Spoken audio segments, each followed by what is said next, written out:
My manipulative wife refuses to work or help around the house and tells me to man up and deal with it. I know I should leave her, but I don't want to. I remember many years ago when my wife, Sarah, begged me to take on a second full-time job to put her through college. I did, but when she completed her degree, she decided out of nowhere that she didn't actually want to work. She said she would rather stay at home with our child. About a year later, our second child was born, and it became immediately clear we needed more money.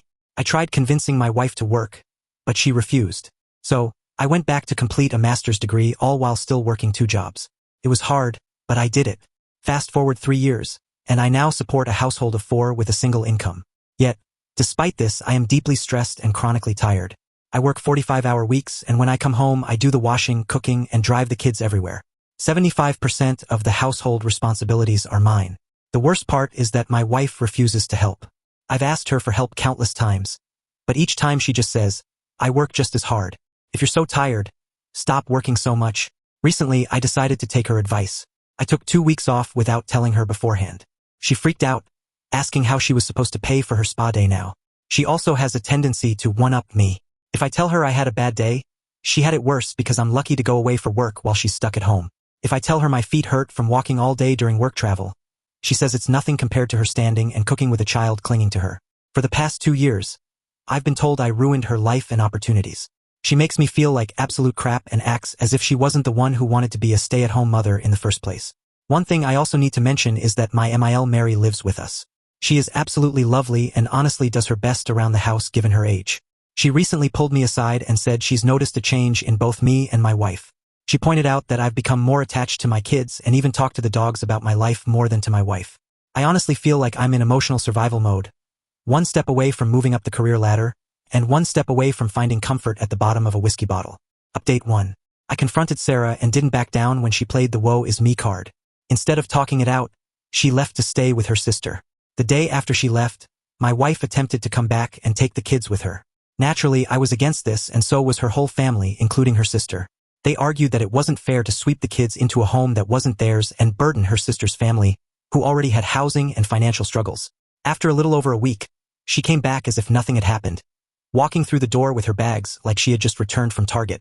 She barged into my home office while I was on a conference call and angrily stared at me. Once I finished, she started yelling about how much I didn't care about her. Male intervened, telling her to leave me alone. That night, after the kids went to bed, my wife and I talked, argued, and cried. One thing led to another, and we ended up in bed. But the next morning, as we laid there, she went on about how hard it had been for her while she was gone, complaining about staying in her old room at her dad's house and how lucky I was. My mind and heart broke that morning. Update 2. After an intervention from her family, we attempted marriage counseling. It didn't go well. My wife blamed me for ruining her life. The therapist asked her to recall the last time she felt happy, and she said it was over 12 years ago, before kids and when she lived with her ex. After the session, I felt even more defeated. Father's Day was uneventful, with her treating it like any other day.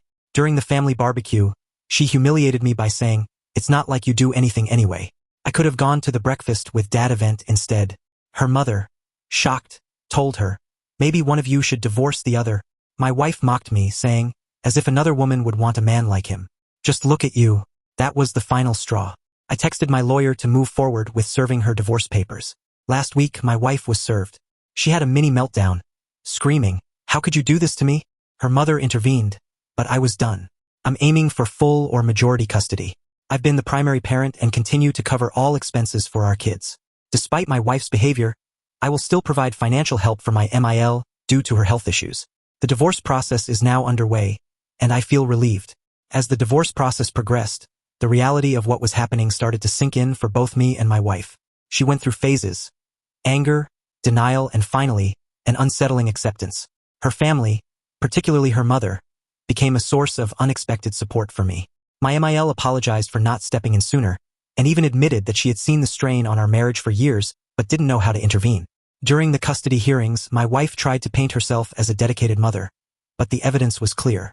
The court had access to statements from family members, including her own mother and sister, who corroborated my claims about her lack of involvement with the kids and her refusal to contribute to the household. The judge awarded me majority custody of our children. My wife was granted supervised visitation until she could prove she was stable enough to take on more responsibility. The relief I felt was immeasurable. I finally knew my kids would be in a stable environment. After the ruling, my wife was livid. She accused me of turning her family against her and stealing her children. She stormed into the house one evening during her allotted visitation, yelling about how unfair everything was. Male quickly stepped in and escorted her out, telling her to stop embarrassing herself in front of the kids. In the weeks following, she made several attempts to reach out to me, not to reconcile but to demand financial support beyond what was already ordered by the court.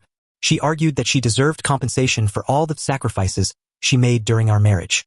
I calmly reminded her that she had chosen not to work and that I was already covering her health insurance and basic expenses temporarily, as agreed.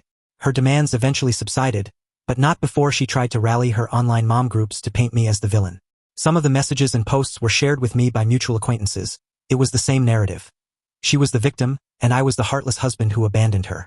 Once the divorce was finalized, I felt like I could breathe again. The house, once filled with tension, became a place of peace and joy. My kids adjusted surprisingly well. With therapy and support from their grandmother and nanny, they seemed happier and more relaxed than I had seen them in years. I took time to focus on myself as well.